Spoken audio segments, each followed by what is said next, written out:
Yang pertama tentu harus ada political will dalam rangka untuk memastikan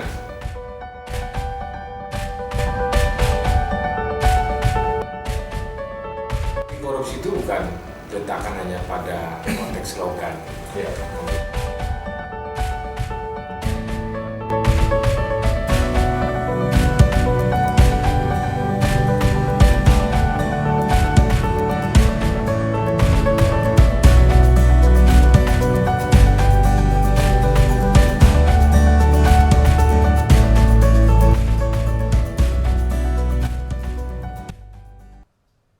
Assalamualaikum warahmatullahi wabarakatuh.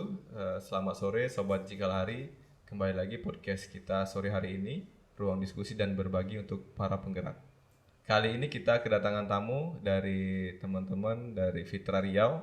Sudah hadir di studio Cikal Hari, Bang Triyono Hadi. Halo Bang Triyono.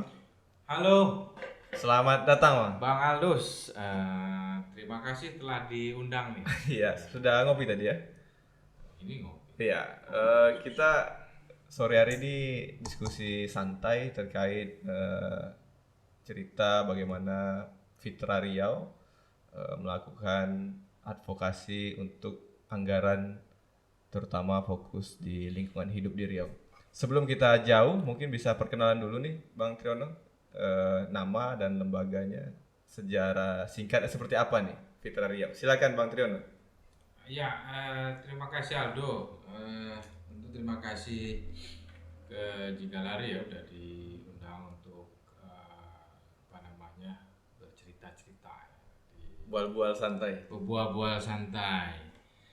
Nah, perkenalkan sebelumnya ya, saya Triyono Hadi gitu ya. Sudah sejak 2018 lah dipercaya sama teman-teman untuk menjadi koordinator. Istilahnya kalau di kita itu kan koordinator ya. Koordinator di Forum Indonesia untuk Transparansi Anggaran Provinsi Riau yang ya sampai sekarang sampai di pergerakan, karena dia kalau di Fitra itu kan dia 3 tahun. Berarti udah mau habis nih ya? Ya kalau si mekanisme ini sih sampai bulan 8 ya. Bulan 8 ya. 9. Tapi aroma-aroma KLB belum ada di Fitra berarti. Belum tahu. Belum tahu. Kusak-kusuknya sudah mulai muncul. Ya, Fitra sendiri sih sebenarnya kan ya tentu ini bagi yang belum tahu Fitra gitu ya, tentu dari sisi namanya, karena dia namanya Forum Indonesia untuk Transparansi Anggaran, jadi memang secara spesifik lembaga ini bergerak di isu transformasi terhadap upaya-upaya gitu ya, dalam rangka untuk mendorong kebijakan anggaran yang lebih baik, lebih transparan, lebih akuntabel gitu ya, dan tentunya lebih lebih efektif, efisien dan seterusnya.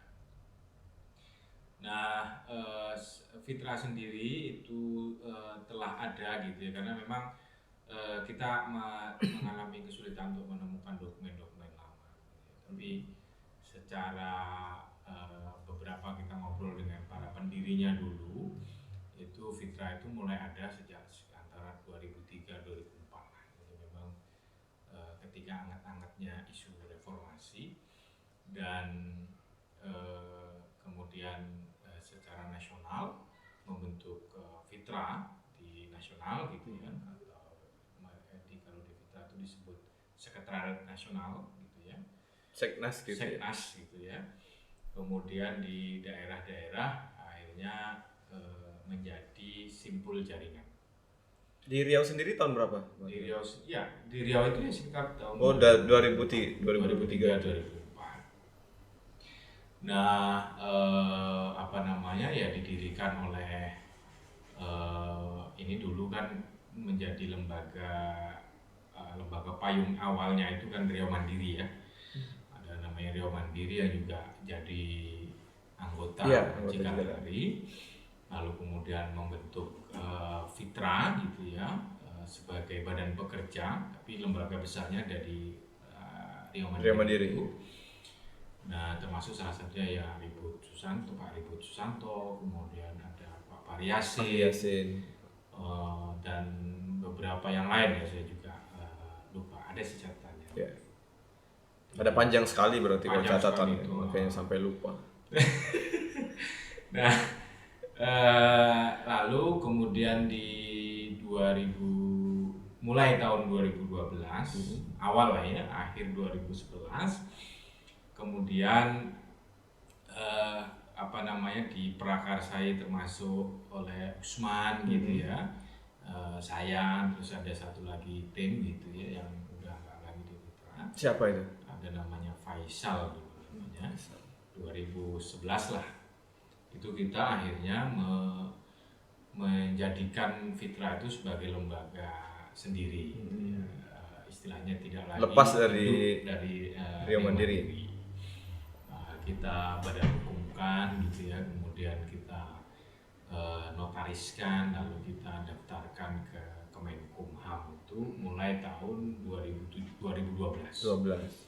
Jadi sejak itulah maka Fitra itu akhirnya menjadi perkumpulan gitu ya, perkumpulan sebagai sebagai badan hukumnya, legal hukumnya, dan selanjutnya sampai sekarang gitu ya, berproses, dan alhamdulillah ya masih ada ya. Jadi sejak 2004 awal mula gitu ya, ada istilahnya pembentukan badan pekerja Fitra, lalu kemudian 2012 atau 2011 akhir kemudian kita jadikan Fitra itu sebagai lembaga dengan badan hukum perkumpulan.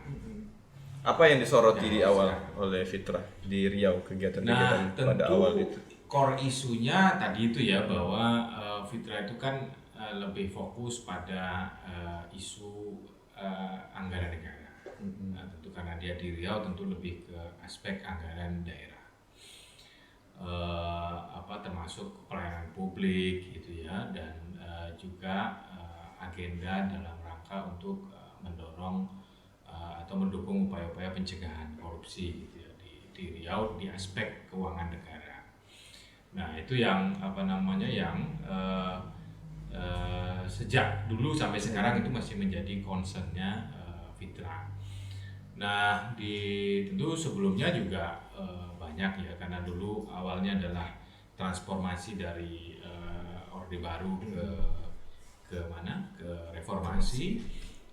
Memang semangatnya adalah bagaimana mengawal reformasi itu, termasuk salah satunya karena dulu di tahun 2004 itu kan ada Undang-Undang 32 2004 tentang pemerintah daerah, lalu kemudian ada 32 sebelumnya. 32 2009 kehutanan. 32 2004 itu tentang pemerintah daerah. Bukan 2014. Kemudian ada Undang-Undang 33 tahun 2004 tentang perimbangan keuangan. Baru kemarin baru dirubah lagi kan menjadi Undang-Undang 23 tahun 2014. Ya. Jadi itu fase untuk mengawal itu dulu ya, bagaimana daerah yang diberikan istilahnya otonomi. Jadi awalnya mengawal otonomi, karena dulu kan daerah itu nggak, sebelum tahun 2004 ke atas itu kan nggak ada pengelolaan keuangan, karena semua direction dari pusat kan.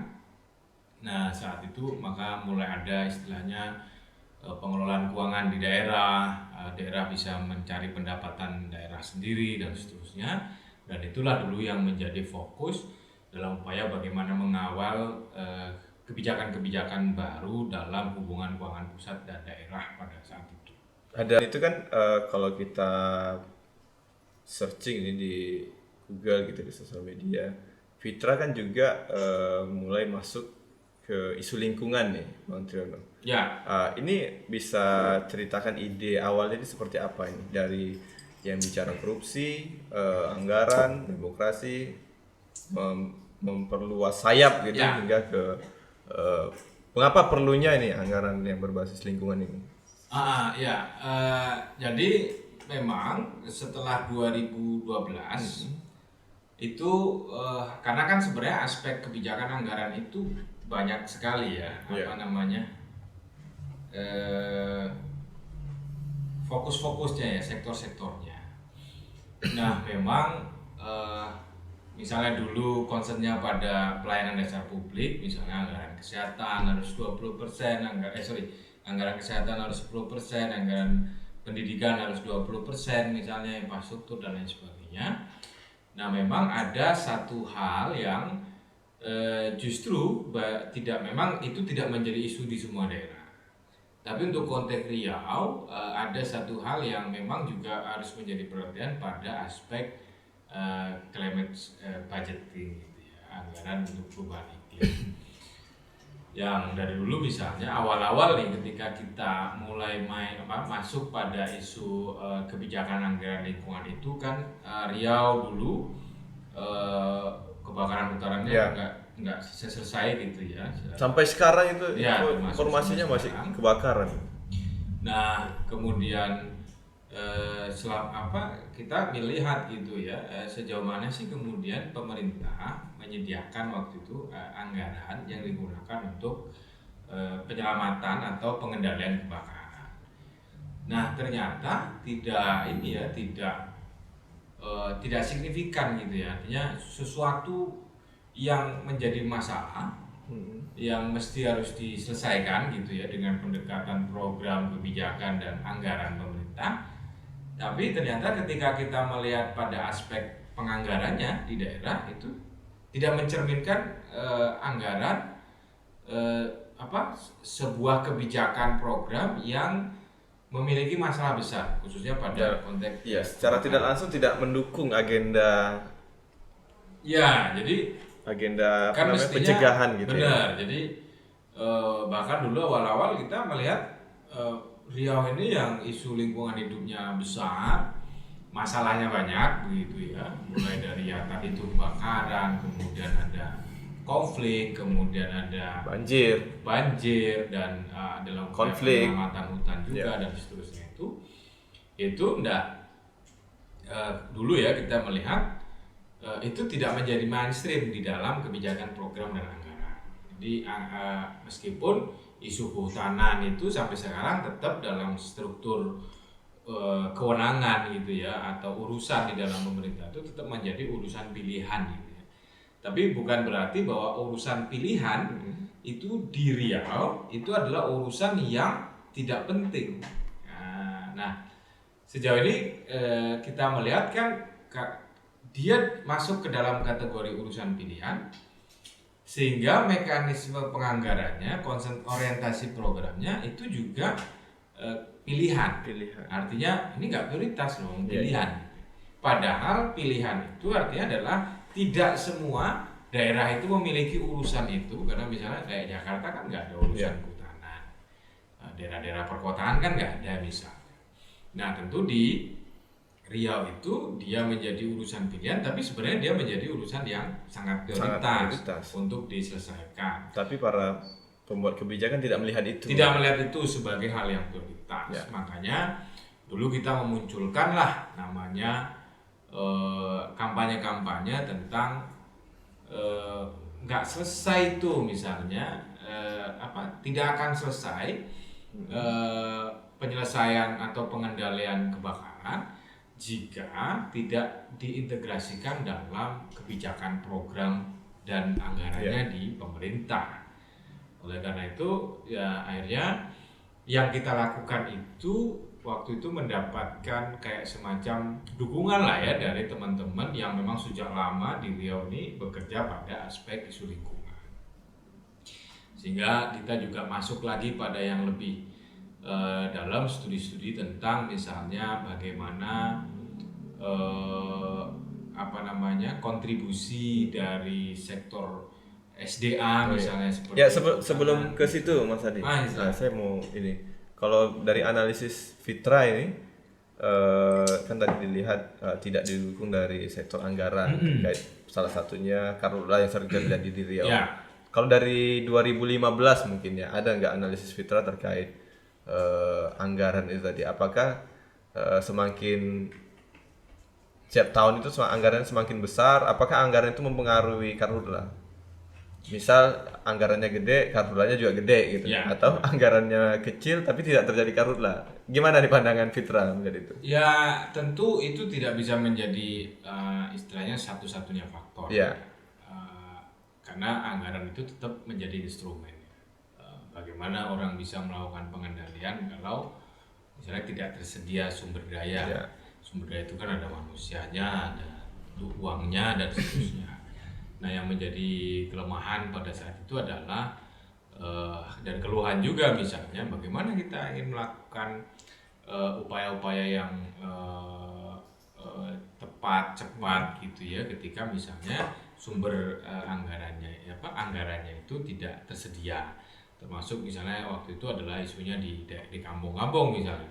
Gimana masyarakat atau kelompok-kelompok Peduli api gitu ya. peduli api ingin bekerja gitu ya, pada tahapan upaya mencegah, tapi ternyata tidak tersedia anggarannya. Nah, memang sejauh ini kan karena itu menjadi kan kebakaran hebat itu bukan 2015, kan sebelumnya juga pernah terjadi. Walaupun 2015 itu adalah kebakaran yang juga cukup hebat pada waktu itu dengan durasi yang cukup lama. Nah, akhirnya itu kan menjadikan concern pemerintah dalam upaya untuk pengendalian ya, bagaimana memadamkan api dengan skema bantuan keuangan dari pusat ataupun dana yang langsung dikeluarkan oleh kementerian, baik itu oleh LHK maupun oleh Badan Penanggulangan Bencana Nasional, termasuk juga dukungan dari belanja-belanja tidak terduganya atau belanja daruratnya yang dilakukan oleh pemerintah. Nah, memang sejauh ini juga konsentrasi pada upaya mencegah kebakaran, khususnya dari sisi kebijakan program dan anggarannya, itu memang cenderung lebih banyak pada aspek penanggulangan. Jadi kalau kita membuat 3 klaster, ada pencegahan, pengendalian itu kan ada 3 ya, ada pencegahan, penanggulangan, sama pemulihan pasca kebakaran itu. Nah, ini orientasinya memang sejauh ini masih banyak pada aspek yang kedua. Yaitu penanggulangan. Karena ada api, padamkan. Tapi menurut mereka itu masih upaya pencegahan, mencegah agar api tidak membesar. Tapi dalam terminologi pencegahan sebenarnya kan enggak, pencegahan itu terjadi jauh-jauh sebelum itu. Bisa. Makanya akhirnya muncullah isu misalnya gambut dengan pendekatan Badan Restorasi Gambutnya. Itu kan termasuk bagaimana kebijakan-kebijakan anggaran program yang kemudian dipakai dalam upaya pencegahan secara lebih jauh. Lalu kemudian juga ada perubahan-perubahan pola juga yang dilakukan oleh pemerintah daerah. Misalnya sudah mulai ada anggaran yang digunakan untuk misalnya peningkatan kapasitas MPA, pemenuhan sarana fasilitas prasarananya MPA, dan termasuk ada perubahan peruntukan anggaran dari dana reboisasi yang sebelumnya hanya dikhususkan untuk mereboisasi atau penanaman kembali. Nah, sekarang itu diperluas penggunaannya untuk pengendalian kebakaran hutan. Salah satunya yang isinya adalah pencegahan, penanggulangan, sama pasca kebakaran. Penanggulangan lebih diartikan pada penyediaan sarana, misalnya yang belum punya termasuk misalnya contohnya kayak Siak nih kemarin itu dia mengalokasikan anggaran 45 miliar tahun 2021 yang berasal dari dana reboisasi.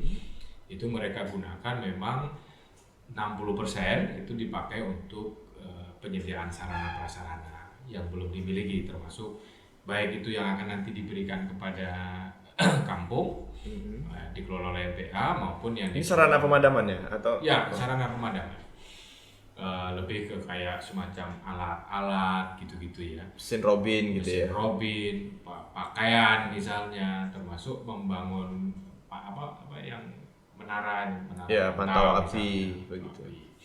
Nah sebagian itu digunakan untuk dalam hal misalnya kayak patroli misalnya. Nah itu patrolinya ya sudah direncanakan ya, misalnya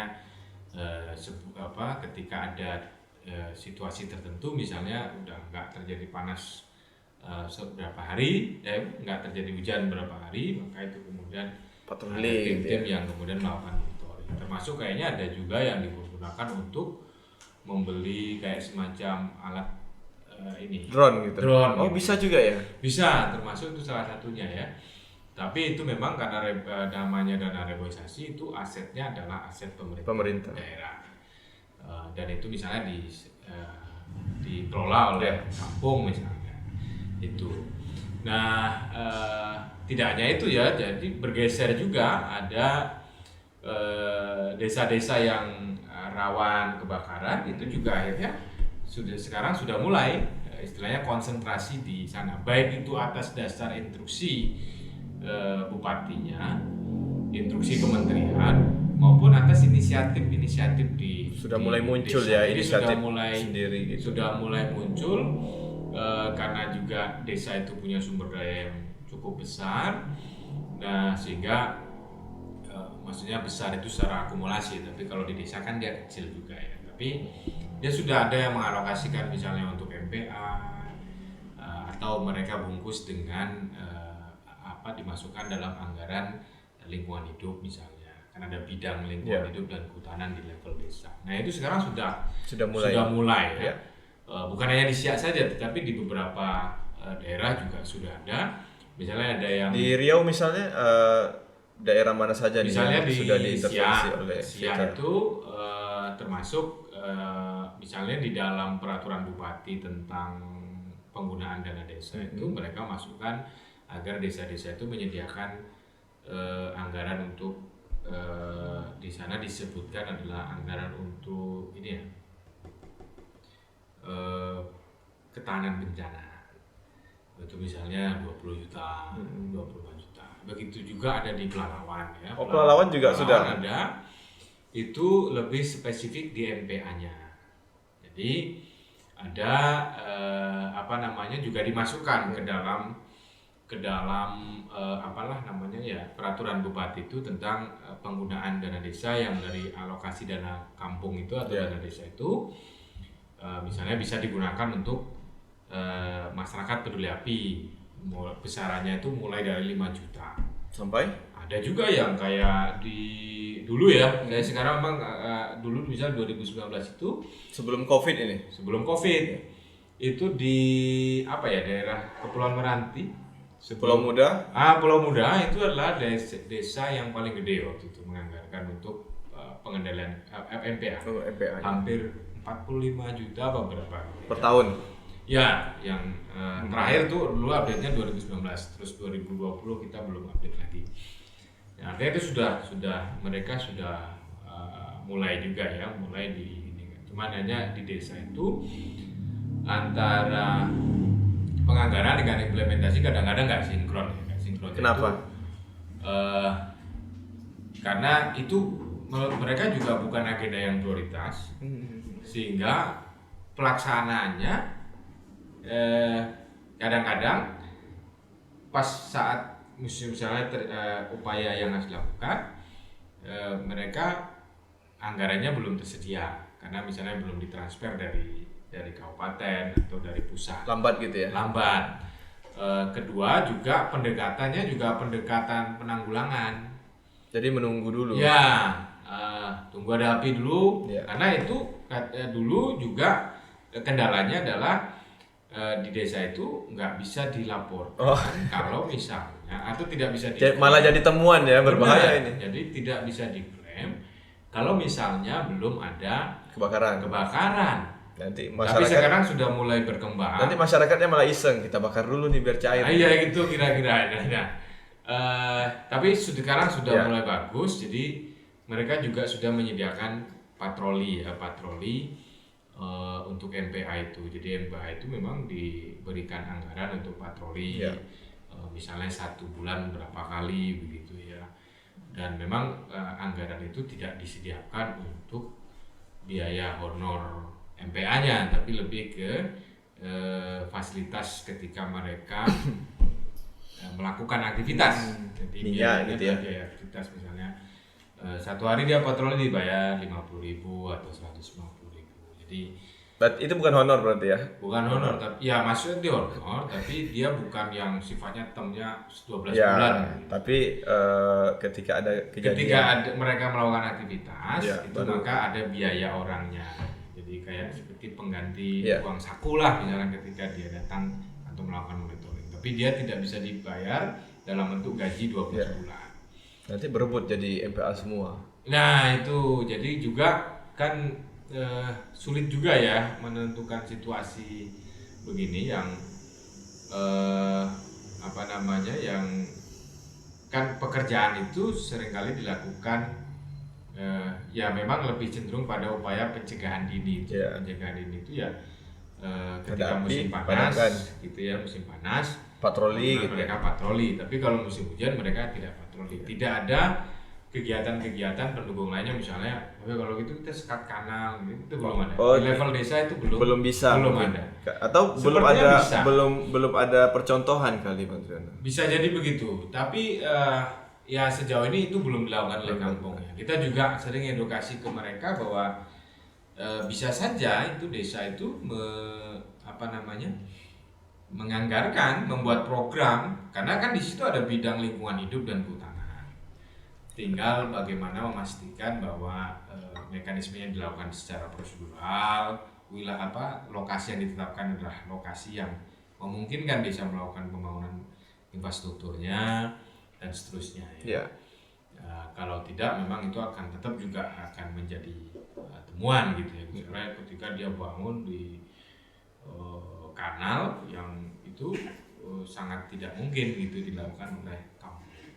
Selain Pelalawan dan Siak ini Bang Triana, kalau di Riau ini kan ada banyak kabupaten yang memang rentan karhutla. Ya. Apakah teman-teman Fitra juga sudah mendorong untuk dana DR ini bisa digunakan ke situ, atau baru dua ini saja?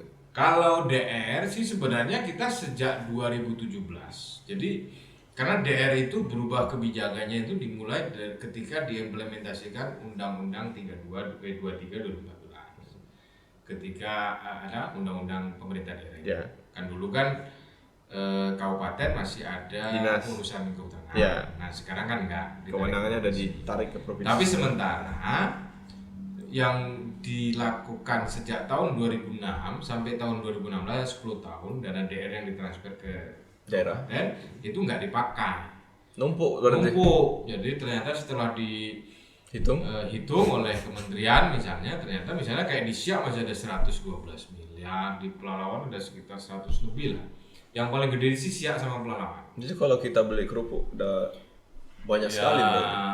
Ya mungkin ini lebih lah, 3 kali 4 kali ruangan ini lah. Apalagi kalau kerupuknya yang bisa ngembang segitu. Nah jadi 2017 itu termasuk concern kita ya, melakukan edukasi ke pemerintah Ya. daerah. Termasuk ada 9 apa 8 ya? 9 kabupaten yang sampai tahun 2017 masih punya dana DR sisa di Kastera. Ada Pelalawan, Siak, Bengkalis, Dumai, Kampar, Inhu, Inhil, termasuk Meranti, apalagi itu juga cukup besar juga, waktu sekitar 50-an miliar.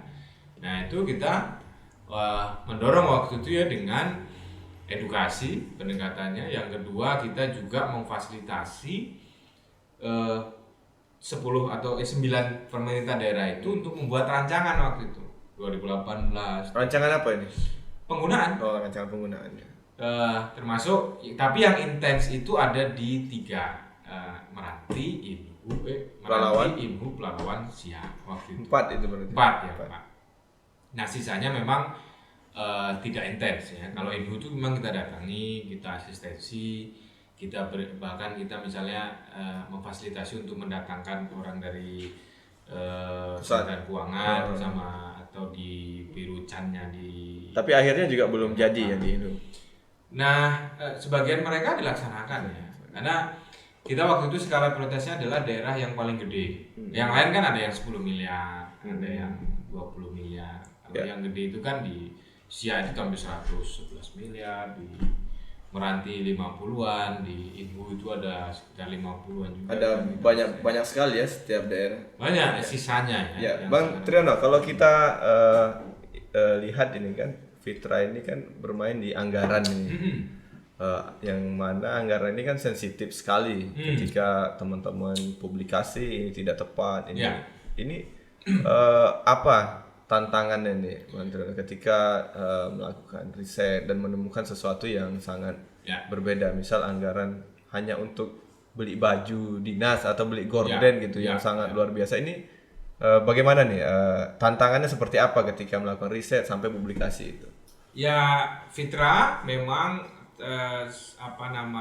berupaya terus ya untuk meningkatkan kualitas dan sekarang tentu misalnya pendekatan-pendekatan anekdotal itu sudah mulai kita tinggalkan gitu ya. Istilahnya kita tidak akan publis ketika misalnya data tidak ada atau misalnya sumbernya tidak jelas dan seterusnya. Nah, itulah yang akhirnya menjadi kayak semacam strategi yang kita pakai sehingga apa yang kita rilis misalnya kita publikasi, kita menjadi bahan diskusi-diskusi, advokasi dan seterusnya itu jarang dibantah lah kira-kira ya oleh pihak yang selama ini menjadi objek advokasi dan seterusnya. Termasuk ya kalau kita memang publis tentang anggaran untuk contoh lebih kenapa Riau itu daerahnya masih butuh banyak dana, tapi sementara dana yang tersedia dibain ke pemerintah pusat dalam bentuk membangun gedung polisi misalnya, gedung kejaksaan, yang sekarang yang terbaru itu ada untuk bangun gedung Korem misalnya. Sementara sekolah-sekolah banyak yang sekolahnya banyak yang belum dibangun, misalnya jalan kondisinya hanya 50% lebih dari 50% yang dalam kondisi tidak baik gitu ya, kualitas yang buruk, termasuk aspek lingkungan tadi yang anggarannya sedikit kecil sekali ya misalnya.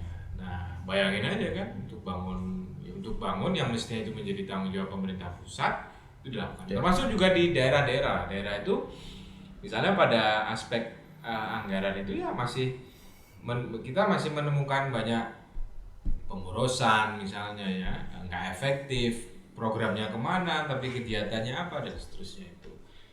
Nah, ya tantangannya adalah karena memang anggaran itu menjadi tadi itu ya informasi yang sensitif, maka kita sulit juga untuk mendapatkan informasi yang valid tentang anggaran.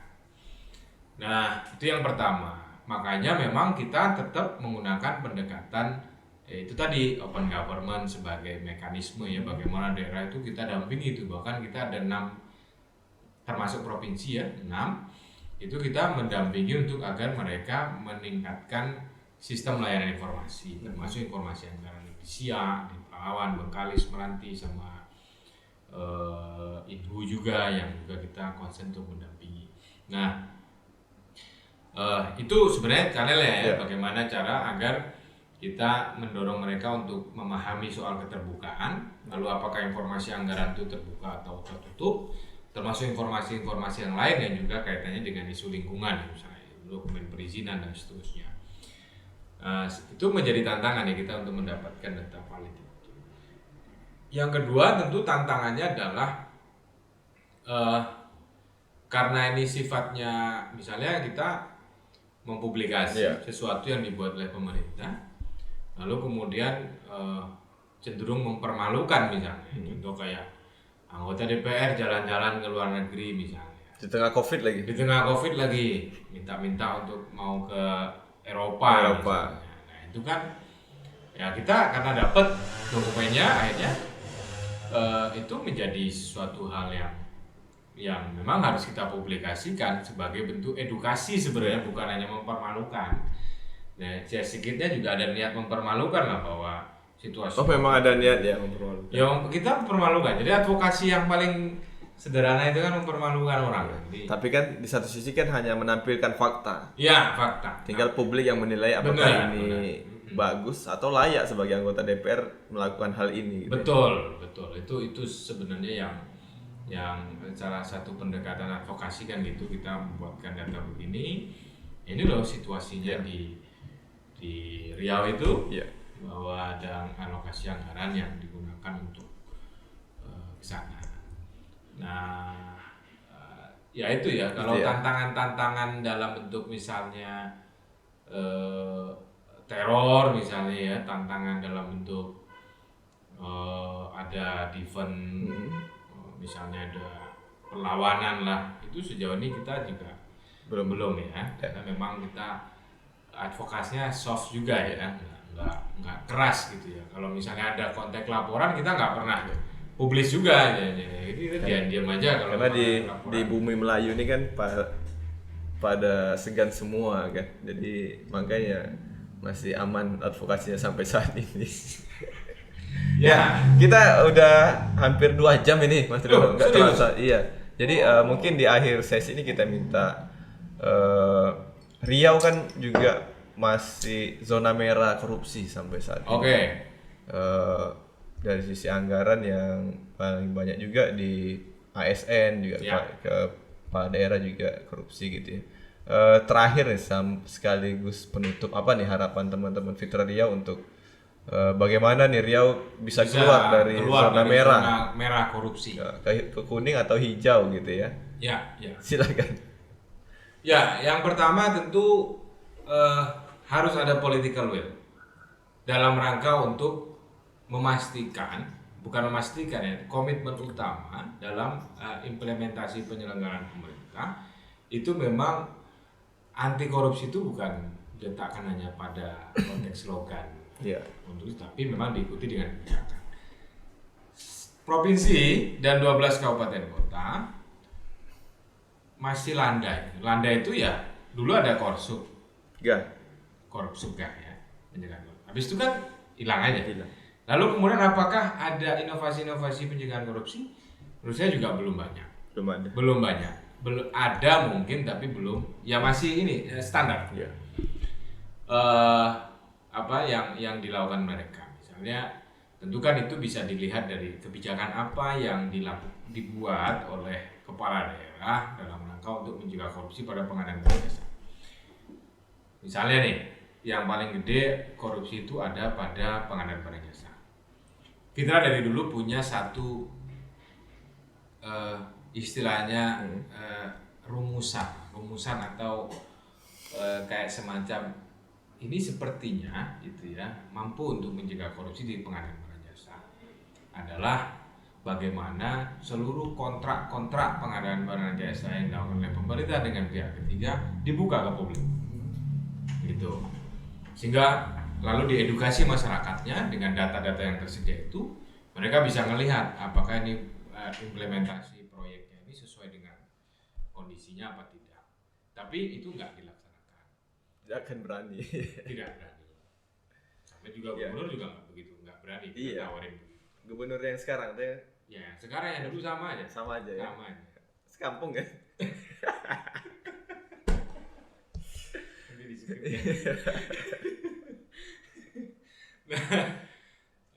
Terakhir. Terakhir.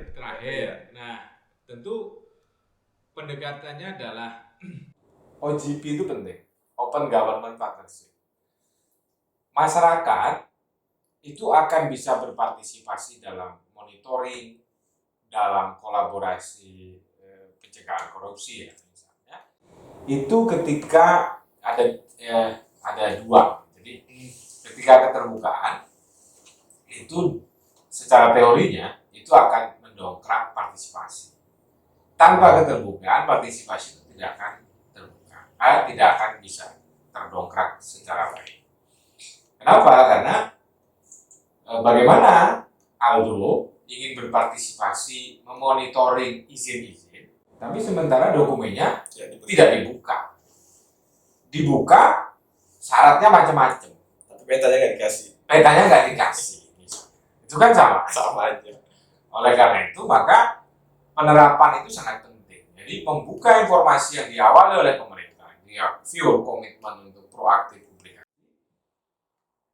Masyarakat yang ikut dalam hal memanfaatkan informasi-informasi itu dalam rangka bukan untuk mencari salahnya pemerintah, tapi dalam rangka untuk bareng-bareng monitoring, evaluasi, lalu apa yang sebaiknya dilakukan.